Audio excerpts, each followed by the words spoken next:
Bonjour, ici Olivier Clémence du blog réussir-e-commerce.fr. Aujourd'hui, je vous fais une vidéo pour vous montrer comment vous allez pouvoir régler les URL canoniques sur votre blog WordPress.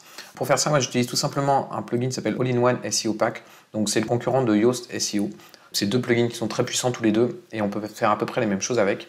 Et vous n'avez pas besoin de la version payante pour le faire. Donc All-in-One SEO Pack en gratuit, ça fonctionne très bien. Et je vais vous montrer tout de suite comment vous faites. Donc une fois que vous avez installé le plugin, vous avez un menu qui s'appelle All-in-One SEO Pack ici. Et vous allez dans Réglages généraux.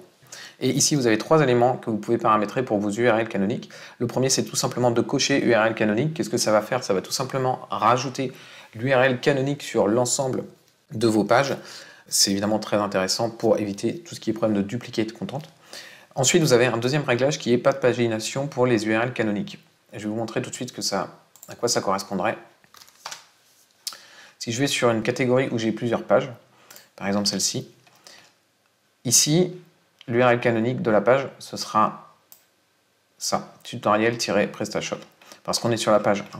Si je vais sur la page 2,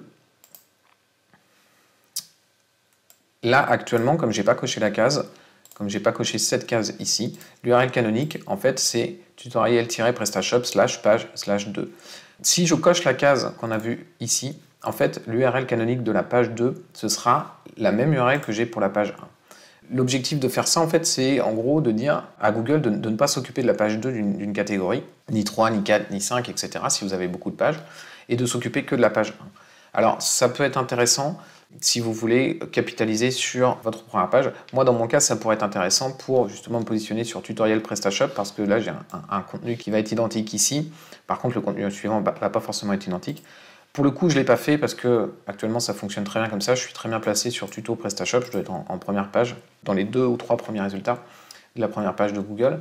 Mais voilà, c'est un réglage qu'on peut faire justement pour capitaliser sur la première page d'une catégorie qui est souvent la plus pertinente pour les utilisateurs et pour Google. Ensuite, vous avez un dernier réglage qui est activer les URL canoniques personnalisées.